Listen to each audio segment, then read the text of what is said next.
मंत्री जी, ये ट्रेन जल्दी रोको, पटरी टूटी हुई है, सब मारे जाएंगे, किसी की जान नहीं बचेगी, जल्दी रोको इसे। अबे साले कचरे वाले, तू बताएगा हमें? अरे मंत्री जी, ये बच्चा सही कह रहा है, पटरी टूटी हुई है, सबकी जान खतरे में है। मंत्री जी, मैं सच कह रहा हूँ, ट्रेन रोक दो वरना सब मरेंगे। ठीक है बेटा, हम अभी जांच कराते हैं, अगर बात सच निकली तो तुम्हें इनाम दिया जाएगा। जब एक 11 साल के कचरा बिनने वाले लड़के ने रेलवे फाटक पर चिल्लाकर मंत्री कुलदीप मित्तल और उनके काफिले के साथ 800 यात्रियों की जान बचाने की कोशिश की तो किसी ने उसकी बात नहीं सुनी। लेकिन जब सच्चाई सामने आई तो पूरा देश हैरान रह गया। यह लड़का कौन था और उसे कैसे पता चला कि पटरी में जानलेवा खराबी है? सुबह के 5:30 बजे थे। राजधानी के सबसे व्यस्त रेलवे फाटक नंबर 47 पर हमेशा की तरह रौनक थी। सड़क के दोनों तरफ गाड़ियों की लंबी कतारें थीं।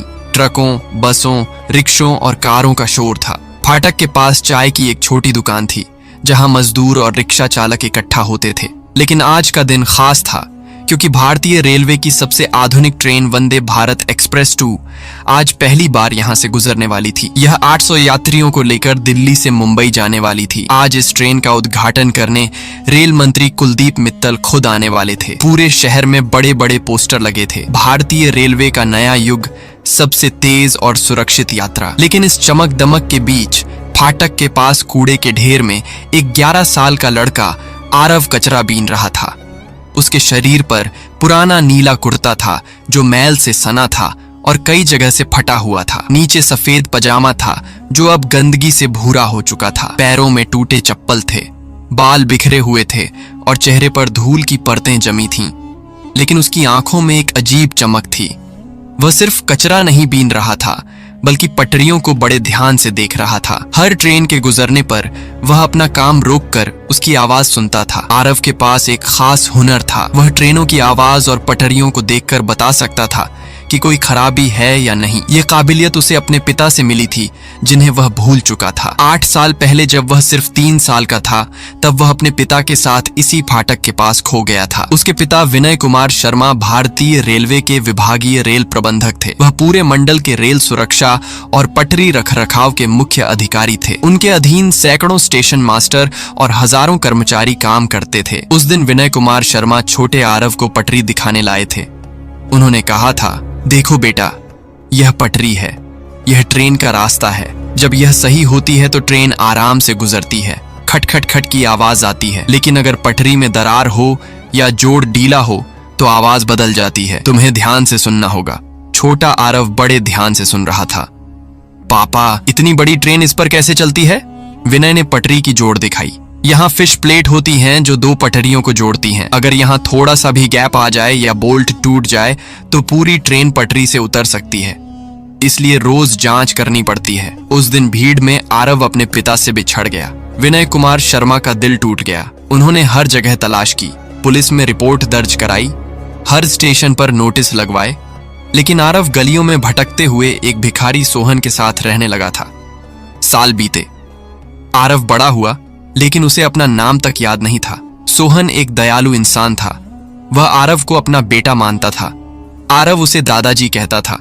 सोहन रोज आरव को इसी फाटक के पास कचरा बिनने लाता था। आरव को बस इतना पता था कि उसे ट्रेनें अच्छी लगती हैं और वह उनकी आवाजें समझ सकता है। जब कोई ट्रेन गुजरती तो आरव खुशी से तालियां बजाता। सोहन को अजीब लगता था कि यह बच्चा ट्रेनों और पटरियों के बारे में इतना कैसे जानता है। कभी कभी आरव कहता, दादाजी, उस ट्रेन के पहिए ठीक नहीं लग रहे, आवाज अलग है, या दादाजी, उस पटरी का जोड़ ढीला दिख रहा है।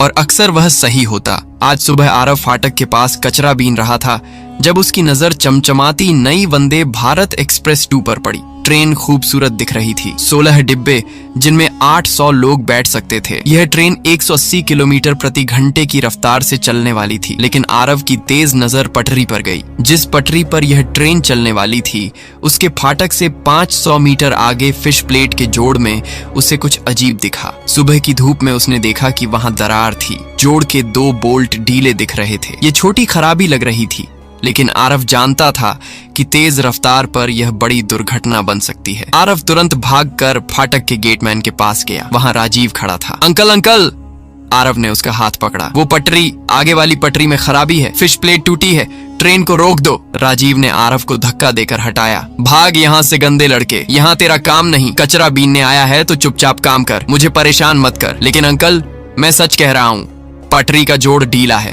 बोल्ट टूटे हैं। तेज ट्रेन अगर वहाँ से गुजरी तो पटरी से उतर जाएगी, सब लोग मर जाएंगे। राजीव हंसा। तू क्या समझता है रेलवे के बारे में? यहाँ बड़े बड़े इंजीनियर हैं, हर रोज पटरी की जांच होती है। तू 11 साल का बच्चा उन्हें सिखाएगा? चल भाग, नहीं तो पुलिस बुला दूंगा। आरव की आंखों में आंसू आ गए। अंकल प्लीज एक बार देख तो लो, मैं झूठ नहीं बोल रहा, उसमें बहुत लोग बैठेंगे, आज तो मंत्री जी भी आ रहे हैं, सब मर जाएंगे। लेकिन राजीव ने उसकी बात नहीं सुनी। आरव हार नहीं मानने वाला था। वह जानता था कि पटरी में गड़बड़ है। वह दौड़कर पास के रेलवे स्टेशन की तरफ गया। रास्ते में उसे पॉइंट्समैन मोहन मिला, जो पटरियों के सिग्नल संभालता था। मोहन अंकल, वो पटरी फाटक के आगे वाली, उसमें खराबी है, मुझे किसी को बताना है। मोहन ने आरव का हाथ पकड़ा। बेटा तू गलत जगह जा रहा है, आज बड़े लोग आने वाले हैं, मंत्री कुलदीप मित्तल जी भी आ रहे हैं, तू वहाँ नहीं जा सकता, सिक्योरिटी तुझे पकड़ लेगी। तो फिर मैं क्या करूँ अंकल? मैं सच कह रहा हूँ, पटरी की फिश प्लेट में दरार है, बोल्ट ढीले हैं। मोहन ने सोचा। उसे लगा कि बच्चा ज्यादा कल्पना कर रहा है, लेकिन आरव की आंखों में जो डर और सच्चाई थी वो उसे दिखी। ठीक है बेटा, मैं तुझे सहायक पटरी इंजीनियर सुरेश कुमार जी के पास ले चलता हूँ, लेकिन वहाँ चुपचाप रहना। स्टेशन पर आज खास चहल पहल थी। मीडिया वाले, कैमरामैन और बड़े बड़े अधिकारी मौजूद थे, क्योंकि आज रेल मंत्री कुलदीप मित्तल इस पहली यात्रा का उद्घाटन करने आ रहे थे। उनके साथ 20 अन्य विशिष्ट लोग भी इस ट्रेन में सफर करने वाले थे, जिनमें 4 राज्यों के मुख्यमंत्री, 3 केंद्रीय मंत्री, कई उद्योगपति और 5 बड़े फिल्म सितारे शामिल थे। यह ट्रेन दिल्ली से मुंबई होते हुए कई बड़े शहरों को जोड़ने वाली थी। भारतीय रेलवे के महाप्रबंधक अरविंद मल्होत्रा मीडिया को बयान दे रहे थे। यह भारतीय रेलवे का ऐतिहासिक दिन है। हमारी नई वंदे भारत एक्सप्रेस डुआ दुनिया की सबसे सुरक्षित ट्रेनों में से एक है। इसकी हर जांच हो चुकी है। ये मेक इन इंडिया का बेहतरीन उदाहरण है। कैमरे चमक रहे थे, पत्रकार सवाल पूछ रहे थे। सर, इस ट्रेन की खासियत क्या है? देखिए, ये ट्रेन पूरी तरह से भारतीय तकनीक से बनी है। इसके डिब्बों में आधुनिक सस्पेंशन सिस्टम है। यह 180 किलोमीटर प्रति घंटे की रफ्तार से चल सकती है। सबसे बड़ी बात यह है कि इसमें आर्टिफिशियल इंटेलिजेंस आधारित टक्कर रोकने वाली प्रणाली लगी है, जो हर पल ट्रेन की स्थिति और गति को देखती रहती है। लेकिन सच्चाई यह थी कि पटरी के रखरखाव में कुछ कमी रह गई थी। पिछले महीने भारी बारिश हुई थी, जिसके कारण कुछ पटरियों में पानी रिसने की समस्या आई थी। कुछ फिश प्लेटों में जंग लग गया था। पटरी रख रखाव दल ने रिपोर्ट दी थी कि कुछ हिस्सों में जरूरी मरम्मत की जरूरत है, लेकिन मंत्री कुलदीप मित्तल के कार्यक्रम के कारण सब कुछ जल्दबाजी में किया गया था। कुछ जरूरी जांचें अधूरी रह गई थीं। सहायक पटरी इंजीनियर सुरेश कुमार को भी कुछ शंकाएं थीं। वह पिछले 20 सालों से रेलवे में काम कर रहा था। उसका अनुभव कह रहा था कि कुछ गड़बड़ है। उसने महाप्रबंधक अरविंद मल्होत्रा से कहा था, सर, मुझे लगता है हमें एक दिन और रुकना चाहिए। कुछ पटरी हिस्सों की विस्तृत जांच बाकी है, खासकर फाटक नंबर 47 के आगे वाले हिस्से में कुछ फिश प्लेटों की जांच अधूरी है। लेकिन अरविंद मल्होत्रा ने उसकी बात नहीं सुनी थी। देखिए सुरेश जी, मंत्री कुलदीप मित्तल जी आ रहे हैं। मीडिया का पूरा इंतजाम हो गया है। हमने करोड़ों रुपए इस कार्यक्रम पर खर्च किए हैं। प्रधानमंत्री भी इसका वीडियो देख रहे हैं। अब कार्यक्रम रद्द नहीं हो सकता। आप ज्यादा तनाव मत लीजिए, सारी पटरियां बिल्कुल सुरक्षित हैं। सुरेश कुमार चुप हो गया था। उसे अपनी नौकरी की चिंता थी।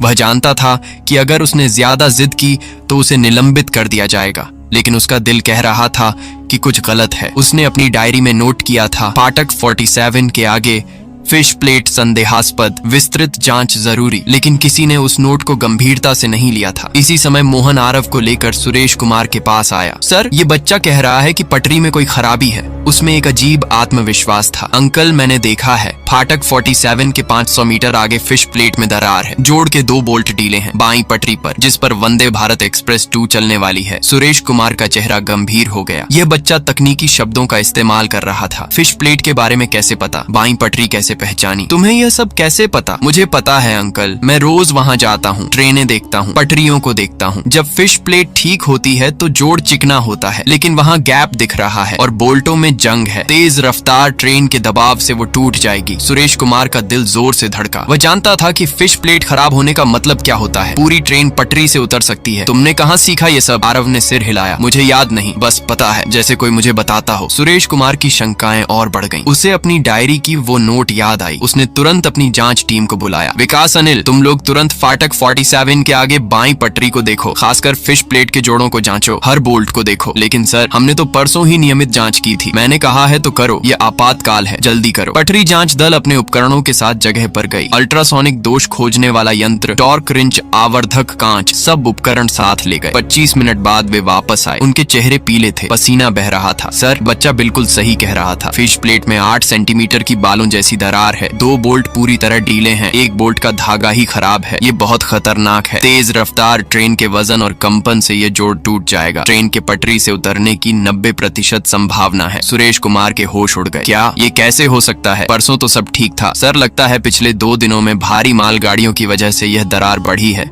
बारिश का पानी भी अंदर घुसा है, जिससे जंग बढ़ गया है। अगर वंदे भारत एक्सप्रेस 2 इस पटरी पर 180 किलोमीटर प्रति घंटे से गुजरती तो निश्चित रूप से पूरी ट्रेन पटरी से उतर जाती। सुरेश कुमार आरव के पास आया। उसकी आंखों में आंसू थे। बेटे, तुमने आज हम सबकी जान बचाई है। तुम्हें कैसे पता चला? आरव ने मासूमियत से कहा।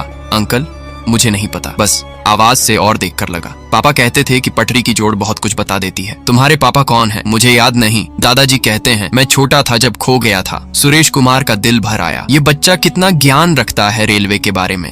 जरूर इसके पिता रेलवे के क्षेत्र में रहे होंगे। बेटा, तुम यहाँ बैठो, मुझे महाप्रबंधक साहब को बताना है। सुरेश कुमार भागा हुआ अरविंद मल्होत्रा के पास गया। सर, वंदे भारत एक्सप्रेस 2 नहीं चल सकती, पटरी में दरार है। अरविंद मल्होत्रा का चेहरा लाल हो गया। क्या बकवास कर रहे हो? मंत्री कुलदीप मित्तल जी 10 मिनट में आने वाले हैं।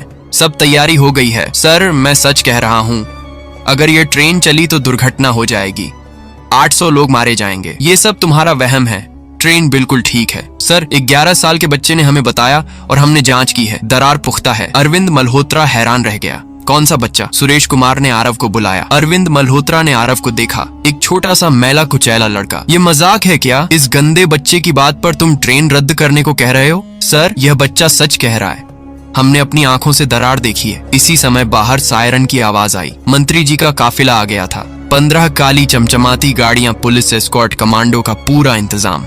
मीडिया हड़बड़ाहट में अपने कैमरे लगाने लगा। अरविंद मल्होत्रा ने सुरेश कुमार से कहा, देखो, अब कुछ नहीं हो सकता, कार्यक्रम होगा, ट्रेन चलेगी, यह अंतिम है। लेकिन आरव यह सब सुन रहा था। उसे समझ आ गया कि ये लोग उसकी बात नहीं मानने वाले। उसका दिल जोर से धड़क रहा था। उसे लगा जैसे बुरा सपना हो। उसने देखा कि मंत्री कुलदीप मित्तल और उनके साथ आए विशिष्ट लोग स्टेशन में आ रहे हैं। सबके चेहरों पर खुशी है। वे सभी उस वंदे भारत एक्सप्रेस 2 में सवार होने वाले हैं, जो चलने के बाद दुर्घटनाग्रस्त हो जाएगी। आरव का दम घुटने लगा।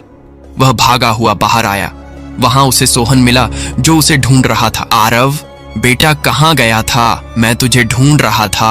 दादाजी, वो ट्रेन वंदे भारत, उसमें बड़े बड़े लोग बैठेंगे, मंत्री कुलदीप मित्तल जी भी, लेकिन पटरी खराब है, सब मर जाएंगे। दादाजी, मुझे वहाँ जाना है, मंत्री जी से मिलना है। नहीं बेटा, वहाँ बहुत सुरक्षा है, तुझे अंदर नहीं जाने देंगे। तो मैं बाहर से ही चिल्लाऊंगा जब तक वे नहीं सुनेंगे। आरव सोहन का हाथ छोड़कर स्टेशन की तरफ दौड़ा। सोहन भी उसके पीछे दौड़ा। आरव, रुक, वापस आ। स्टेशन के अंदर मंत्री कुलदीप मित्तल का स्वागत हो रहा था। उनके गले में फूलों की माला पड़ी। मीडिया उनसे सवाल पूछ रहा था। मंत्री जी, यह वंदे भारत एक्सप्रेस 2 भारतीय रेलवे के लिए कितनी महत्वपूर्ण है। देखिए, यह मेक इन इंडिया का सबसे अच्छा उदाहरण है। हमारे देश के इंजीनियरों ने इसे बनाया है। यह दुनिया की सबसे आधुनिक ट्रेनों में से एक है। यह साबित करती है कि भारत अब किसी से पीछे नहीं है। हम अपनी तकनीक से दुनिया को दिखा रहे हैं कि भारतीय रेलवे कितनी आगे बढ़ गई है। अचानक बाहर से एक तेज आवाज आई। मंत्री जी, रुक जाइए, ट्रेन मत चलाइए। यह आरव की आवाज थी। उसने स्टेशन के बाहर से पूरी ताकत से चिल्लाया था। अंदर सबने सुना। मंत्री कुलदीप मित्तल ने पूछा, यह कौन चिल्ला रहा है? सुरक्षा प्रमुख ने रेडियो पर पूछा। कोई बच्चा है सर, संभाल रहे हैं। बाहर 2 सुरक्षा गार्ड आरव को पकड़ने के लिए दौड़े, लेकिन आरव फुर्तीला था। वह इधर उधर भागकर बच रहा था। मंत्री जी, वंदे भारत की पटरी खराब है, सब लोग मर जाएंगे, प्लीज रुक जाइए। अंदर मंत्री कुलदीप मित्तल परेशान हो गए। ये कैसी आवाज आ रही है? कोई बच्चा परेशान कर रहा है। अरविंद मल्होत्रा घबरा गया। सर, कोई पागल बच्चा है, आप तनाव मत लीजिए, अभी संभाल लिया जाएगा। लेकिन सुरेश कुमार को लगा कि यह आरव की आवाज है। वह जानता था कि वह बच्चा सच कह रहा है। उसने हिम्मत जुटाई। सर, 1 मिनट रुकिए, ये बच्चा सच कह रहा है। अरविंद मल्होत्रा गुस्से से बोला। तुम चुप रहो, मंत्री जी को परेशान मत करो। बाहर आरव अभी भी चिल्ला रहा था।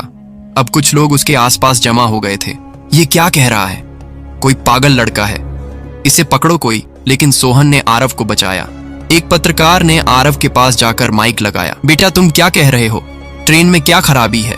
आरव ने सांस लेकर कहा, दीदी, वंदे भारत की पटरी में दरार है, फिश प्लेट के पास। अगर यह चली तो दुर्घटना हो जाएगी, सभी लोग मर जाएंगे। पत्रकार हैरान रह गए। तुम्हें कैसे पता? मैंने आवाज सुनी है और देखा है, पटरी का जोड़ ढीला है। पत्रकार ने तुरंत अपने कैमरामैन को इशारा किया। यह तोड़ खबर थी। यह 11 साल का बच्चा दावा कर रहा है कि वंदे भारत की पटरी में खराबी है। इसके अनुसार फिश प्लेट में दरार है। यह खबर तुरंत लाइव टीवी पर आ गई। अंदर स्टेशन में भी टीवी स्क्रीन पर यह खबर दिखी। मंत्री कुलदीप मित्तल ने देखा, यह क्या हो रहा है? ये बच्चा कौन है? अरविंद मल्होत्रा की सांस फूलने लगी। सर, ये कोई साजिश है, विरोधी दल की चाल है। हमारे कार्यक्रम को बर्बाद करने के लिए इस बच्चे को भेजा है। लेकिन सुरेश कुमार आगे आया। नहीं सर, ये बच्चा सच कह रहा है। मैंने खुद जांच कराई है। पटरी में बालों जैसी दरार है। मंत्री कुलदीप मित्तल का चेहरा गंभीर हो गया। क्या आप पुष्टि कर रहे हैं? जी सर, ये बच्चा हमें बताने आया था। पहले हमने इसकी बात नहीं सुनी, लेकिन जब जांच की तो दरार मिली। अरविंद मल्होत्रा घबरा गया। सर, यह सब भ्रम है, ट्रेन बिल्कुल सुरक्षित है। मंत्री कुलदीप मित्तल गुस्से से बोले। तुम लोग क्या कर रहे हो? अगर पटरी में खराबी है तो मुझे पहले क्यों नहीं बताया? सुरेश कुमार ने कहा। सर, मैंने बताना चाहा, लेकिन सर, ये सब अतिशयोक्ति है, अरविंद मल्होत्रा ने बीच में कहा। बाहर अब मीडिया का पूरा घेरा लग गया था। ज्यादा कैमरे आ गए थे। आरव को घेर कर सवाल पूछे जा रहे थे। बेटा, तुमने इंजीनियरिंग कहाँ से सीखी? आरव ने मासूमियत से कहा। मुझे नहीं पता, बस आवाज से और देखकर लगता है। तुम्हारे मम्मी पापा क्या करते हैं? मुझे याद नहीं, मैं खो गया था, सोहन ने बताया। यह 8 साल से मेरे साथ है। इसे अपने माँ बाप याद नहीं, लेकिन ये ट्रेनों और पटरियों के बारे में बहुत जानता है। एक अनुभवी रेलवे पत्रकार रमेश शर्मा भी वहां पहुंचा। उसे 20 साल का अनुभव था। उसने आरव से पूछा, बेटे तुमने ठीक कहां दरार देखी? आरव ने विस्तार से बताया। फाटक 148 के 500 मीटर आगे बाई पटरी पर, फिश प्लेट के जोड़ में, बोल्ट वाले हिस्से के पास। रमेश हैरान रह गया। ये तकनीकी शब्द एक 11 साल का कचरा बिनने वाला लड़का कैसे जानता है? तुमने ये कैसे पहचानी? आवाज से सामान्य में खटखट होती है, लेकिन दरार है तो खटक्रैक क्रैक होती है, हवा रिसती है। रमेश को समझ आ गया कि यह बच्चा जो कह रहा है वो तकनीकी रूप से सही है। रमेश ने अपने संपर्कों का इस्तेमाल किया। उसने सीधे रेलवे सुरक्षा आयुक्त के अधिकारियों को फोन किया। सर, यहाँ एक गंभीर स्थिति है। एक बच्चा दावा कर रहा है कि वंदे भारत की पटरी में दरार है और सहायक पटरी इंजीनियर भी पुष्टि कर रहा है। रेलवे सुरक्षा आयुक्त का अधिकारी चौंक गया। क्या कह रहे हो? हमें तुरंत विवरण चाहिए। इधर अंदर स्टेशन में तनाव बढ़ रहा था। मंत्री कुलदीप मित्तल ने अरविंद मल्होत्रा से कड़े शब्दों में कहा, अगर 1% भी संभावना है कि ट्रेन असुरक्षित है तो मैं उसमें नहीं बैठूंगा और न ही किसी को बैठने दूंगा। अरविंद मल्होत्रा की नौकरी खतरे में थी। अगर कार्यक्रम रद्द हुआ तो रेलवे का करोड़ों का नुकसान होगा। सर, प्लीज मुझ पर भरोसा कीजिए। यह बच्चा भ्रम पैदा कर रहा है। लेकिन अब मंत्री कुलदीप मित्तल का धैर्य समाप्त हो गया। मुझे तुरंत विस्तृत तकनीकी रिपोर्ट चाहिए। अभी के अभी बाहर रेलवे सुरक्षा आयुक्त की आपातकालीन टीम आ गई थी। उनके साथ वरिष्ठ पटरी इंजीनियर थे। उन्होंने आरव से बात की। बेटा, तुम हमें सटीक जगह बताओ। आरव ने फाटक की तरफ इशारा किया। वो देखिए, फाटक 47 के 500 मीटर आगे बाई पटरी, फिश प्लेट के जोड़ में दरार है। आप आवर्धक कांच से देखिए। रेलवे सुरक्षा आयुक्त के वरिष्ठ इंजीनियर डॉ राजेश वर्मा ने कहा, चलो जांच करते हैं। पूरी टीम विशेष उपकरणों के साथ जगह पर गई। 35 मिनट के विस्तृत निरीक्षण के बाद डॉ वर्मा वापस आए। उनका चेहरा गंभीर था। बच्चा बिल्कुल सही कह रहा है, पटरी में गंभीर दरार है। ये ट्रेन बिल्कुल सुरक्षित नहीं है। सबके होश उड़ गए। रेलवे सुरक्षा आयुक्त ने तुरंत ट्रेन को रोक दिया। इस ट्रेन की तब तक यात्रा रद्द जब तक पूरी पटरी बदली न जाए। अंदर जब यह खबर पहुंची तो मंत्री कुलदीप मित्तल का गुस्सा 7वें आसमान पर पहुंच गया। यह कैसी लापरवाही है? अगर ट्रेन चल जाती तो? अरविंद मल्होत्रा का चेहरा पीला पड़ गया। वह समझ गया कि उसकी नौकरी जा चुकी है। मंत्री कुलदीप मित्तल ने कहा, तुम्हें तुरंत निलंबित किया जाता है। जांच होगी, उसे यहाँ बुलाओ। मंत्री कुलदीप मित्तल बाहर आए। उन्होंने अपनी सुरक्षा को इशारा किया। सबको किनारे करो, मुझे बच्चे से अकेले में बात करनी है। जब भीड़ हटी तो मंत्री कुलदीप मित्तल आरव के सामने आए। उन्होंने आरव के कंधे पर हाथ रखा। बेटा, तुमने आज हम सबकी जान बचाई है, तुम नायक हो। आरव ने मासूमियत से पूछा। मंत्री जी, ट्रेन अब नहीं चलेगी ना? सब सुरक्षित है ना? मंत्री कुलदीप मित्तल की आंखों में आंसू आ गए। हाँ बेटा, सब सुरक्षित है, तुम्हारी वजह से। मंत्री कुलदीप मित्तल ने आरव को गले लगाया। मीडिया ये सब रिकॉर्ड कर रहा था। पूरे देश में ये खबर फैल गई थी। इसी समय एक काली गाड़ी तेजी से आई और उसमें से एक आदमी निकला। 50 साल के करीब, चिंतित चेहरा, महंगे सूट में। यह विनय कुमार शर्मा थे, विभागीय रेल प्रबंधक। उन्हें टीवी पर खबर दिखी थी। और वे तुरंत स्टेशन आ गए थे। उन्हें कुछ परिचित लगा था उस बच्चे में। जैसे ही उनकी नजर आरव पर पड़ी, वे रुक गए। उनका दिल तेजी से धड़कने लगा। वह नीला फटा कुर्ता, वह चेहरा, वह आंखें। विनय कुमार शर्मा धीरे धीरे आरव के पास आए। उनके हाथ कांप रहे थे। बेटा, उनकी आवाज में कंपन था। आरव ने उनकी तरफ देखा। कुछ तो परिचित लगा, जैसे कोई धुंधला सा सपना। आप कौन हैं अंकल? विनय कुमार शर्मा के गले में कुछ अटक गया। मैं तुम्हारे पापा हूँ आरव। आरव भ्रम में देखता रह गया। पापा? लेकिन मुझे तो याद नहीं। विनय कुमार शर्मा ने आरव को गले लगा लिया। हाँ बेटा, तुम मेरे आरव हो। 8 साल पहले तुम इसी फाटक के पास खो गए थे। मैंने तुम्हें बहुत ढूंढा। आरव को धीरे धीरे कुछ याद आने लगा। पटरियों के मॉडल कक्ष में बैठना, पापा की गोद में पटरी की आवाजें सुनना। पापा, आप मुझे ट्रेनें दिखाते थे और पटरी की आवाज के बारे में बताते थे। विनय कुमार शर्मा खुशी से रो रहे थे। हाँ बेटा, तुम छोटे थे लेकिन सब कुछ याद रखते थे, इसीलिए आज तुमने सबकी जान बचाई है। अगर आपको कहानी अच्छी लगी हो तो वीडियो को लाइक करके चैनल को सब्सक्राइब जरूर करें। फिर मिलेंगे अगले वीडियो में। तब तक अपना और अपने परिवार का ख्याल रखना। नमस्कार।